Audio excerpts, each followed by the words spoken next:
دنیا میں ایسا کوئی نام نہیں ہے ظلم اور جبر کا جو آپ دیں اور وہ پاکستان تحریک انصاف کے کارکنوں کے ساتھ، لیڈرشپ کے ساتھ، لیڈر کے ساتھ، جناب عمران خان صاحب کے ساتھ، ان کی فیملی کے ساتھ ہوا نہ ہو. لیکن اس کے باوجود پاکستان تحریک انصاف کی صوبائی حکومت نے، عمران خان صاحب کی پارٹی نے، عمران خان صاحب کی صوبائی حکومت نے یہ فیصلہ کیا تھا کہ ہم پاکستان کے لیے اور پاکستانی قوم کے لیے اس میٹنگ میں شرکت کریں گے. لیکن بدقسمتی سے وجوہات تو بیان نہیں کی گئی، لیکن آج کی میٹنگ کو منسوخ کر دیا گیا ہے اور آج کی میٹنگ نہیں ہو پائی.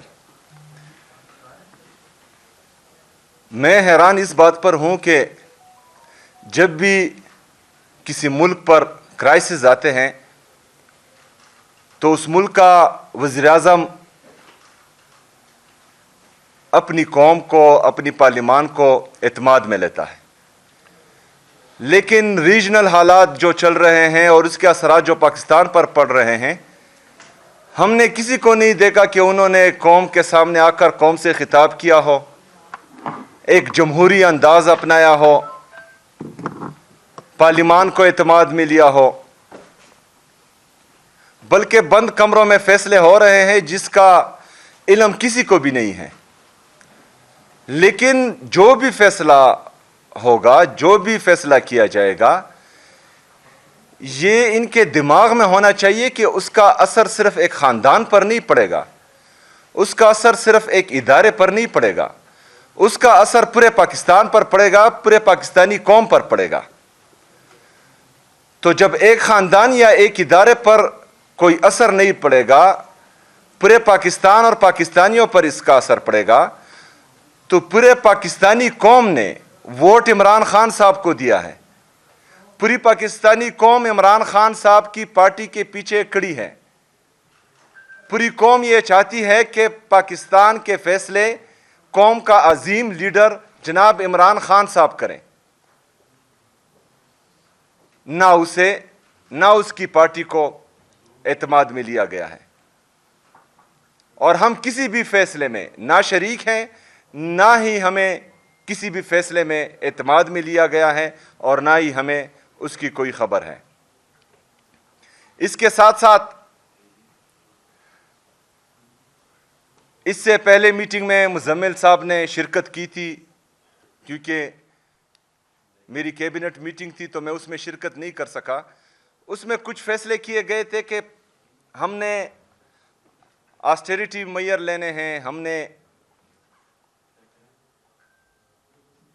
پاکستانی قوم کا پیسہ بھی بچانا ہے، اور ہم نے جو ہے پیٹرول کو بھی تھوڑا کم استعمال کرنا ہے، کیونکہ جو حالات چل رہے تھے اس کے مطابق یہ فیصلے ہوئے تھے. ہم نے اس میٹنگ میں بتایا، مزمل صاحب نے بتایا کہ جو فیصلے آپ ابھی کر رہے ہیں یہ فیصلے ہم پہلے کر چکے تھے. جب عمران خان صاحب کی حکومت تھی اور کرونا میں خیبر پختونخوا کی حکومت نے پیٹرول پر جو کٹ لگایا تھا اپنے پارلیمنٹیرین کے لیے، وہ کٹ آج بھی موجود ہیں. اس کے بعد ہم نے وہ کٹ نہیں اٹھایا تھا. میں نے آلریڈی کیبنٹ میں یہ ڈیسائیڈ کیا تھا اس سے پہلے ہی کہ جو آفیسرز 2-3 کلومیٹر سے دور ہیں وہ تمام میٹنگز جو ہیں وہ آن لائن اٹینڈ کیا کرے تاکہ قوم کا پیسہ ضائع نہ ہو. یہ سارے فیصلے ہم آلریڈی کر چکے تھے. گاڑیوں پر ہمارا بین ہے. کوئی بھی کسی بھی پارلیمنٹیرین کے لیے یا بیوروکریٹ کے لیے ہم نے کوئی نئی گاڑی نہیں خریدی. باہر ملک کے ٹریول پر بین ہے. جب انتہائی زیادہ ضرورت ہوتی ہے اور ہمیں لگتا ہے کہ جانا چاہیے تو کیبنٹ سے اپروول لی جاتی ہے، اس کے بعد ہی کوئی جا سکتا ہے. ایک طرف ہم پاکستان تحریک انصاف اور پاکستان تحریک انصاف کی حکومت مسلسل اپنی قوم کا سوچ رہی ہے، پاکستان کا سوچ رہی ہے. دوسری طرف 7 مہینوں میں $5 ارب سے زیادہ قرضے لیے جاتے ہیں اور شاہ خرچیاں اتنی کہ